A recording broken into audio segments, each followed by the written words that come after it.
নিজের বাবা মারে সালাম দেয় না, নিজের ওয়াইফরে সালাম দেয় না, নিজের সন্তানরে সালাম দেয় না, এই মানুষটাও হুজুর দেখলে সালাম দিতে ভুল করে না, ঠিক কিনা বলেন?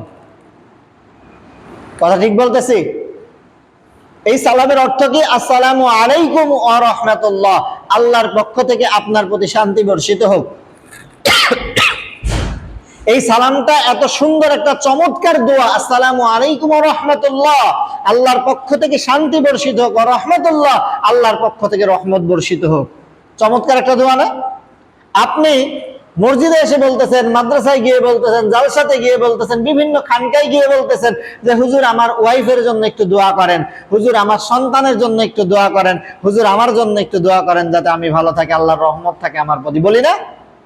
কিন্তু আপনি যদি আপনার ওয়াইফকে বলেন আসসালামু আলাইকুম ওয়া রাহমাতুল্লাহ, আল্লাহর পক্ষ থেকে তোমার প্রতি শান্তি বর্ষিত হোক, ওয়া রাহমাতুল্লাহ, তোমার প্রতি রহমত বর্ষিত হোক, আপনার ওয়াইফ যদি ন্যূনতম তার ভিতরে বিবেক থাকে, ন্যূনতম যদি জ্ঞান থাকে, এর উত্তর, এর রিটার্ন আপনাকে দিবে কি দিবে না বলেন তো? দিবে না? কি বলবে আপনার ওয়াইফ? দেখেন, ওয়া আলাইকুমুস সালাম ওয়া রাহমাতুল্লাহি ওয়া বারাকাতুহু ওয়া মাগফিরাতুহু, আপনার ওয়াইফ জবাব দিচ্ছে আল্লাহর পক্ষ থেকে আপনার প্রতিও শান্তি বর্ষিত হোক, ওয়া রাহমাতুল্লাহ, আপনার প্রতি আল্লাহর পক্ষ থেকে রহমত বর্ষিত হোক, ওয়া বারাকাতুহু, আল্লাহর পক্ষ থেকে আপনার প্রতি বারাকা বর্ষিত হোক, ঠিক কিনা?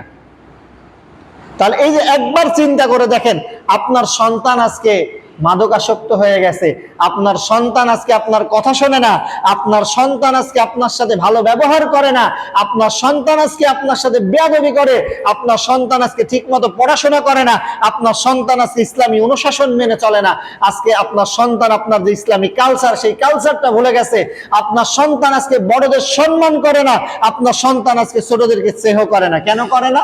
কারণ আপনি আপনার সন্তানকে সেই স্নেহ, সেই ভালোবাসা, সেই সম্মান, সেই মর্যাদা শেখাতে ব্যর্থ হয়েছেন। আপনি আপনার সন্তানকে আজকে সালাম দেন না, আপনি আপনার ছোট্ট একটা শিশু, ছোট্ট একটা বাচ্চা, যাকে আপনি এই দোয়াটা করেন না, আসসালামু আলাইকুম ওয়া রাহমাতুল্লাহ, বাবা আল্লাহর পক্ষ থেকে তোমার প্রতি শান্তি বর্ষিত হোক। কারণ আল্লাহর পক্ষ থেকে যখন শান্তি বর্ষিত হয়, একটা মানুষ তখন কি আর অশান্তিতে থাকতে পারে? একটা মানুষ কি খারাপ থাকতে পারে? জ্বলন্ত উদাহরণ, সাইয়েদনা ইব্রাহিম আলাইহিস সালাম যখন নমরুদ তাকে অগ্নিকুণ্ডে ফেলা হলো, আগুনের মধ্যে যখন ফেললেন, আল্লাহ সুবহানাহু ওয়া তাআলা আয়াত নাযিল করলেন যে কুলনা ইয়া নারু কুনি বারদাও ওয়া সালামান আলা ইব্রাহিম, হে আগুন তুমি আমার ইব্রাহিমের জন্য শান্তিদায়ক হয়ে যাও, তুমি আমার ইব্রাহিমের জন্য শীতল হয়ে যাও, যাতে আমার ইব্রাহিম কোনো কষ্ট না পায়।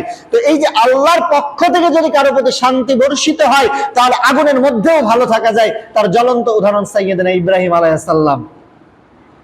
অসংখ্য মানুষ রয়েছে, আল্লাহর পক্ষ থেকে যদি শান্তি বর্ষিত হয় তাহলে কারাগারের মধ্যেও ভালো থাকা যায়, আল্লাহর পক্ষ থেকে যদি শান্তি বর্ষিত হয় তাহলে কবরের মধ্যেও ভালো থাকা যায়, আল্লাহর পক্ষ থেকে যদি শান্তি বর্ষিত হয় তাহলে জেলখানাতেও ভালো থাকা যায়, আল্লাহর পক্ষ থেকে যদি শান্তি বর্ষিত হয় তাহলে ফাঁসির মঞ্চে গিয়েও ভালো থাকা যায়, আল্লাহর পক্ষ থেকে যদি শান্তি বর্ষিত হয় বিপদে আপদে মুসিবতে সব জায়গাতে ভালো থাকা যায়। কথা ঠিক কিনা বলেন?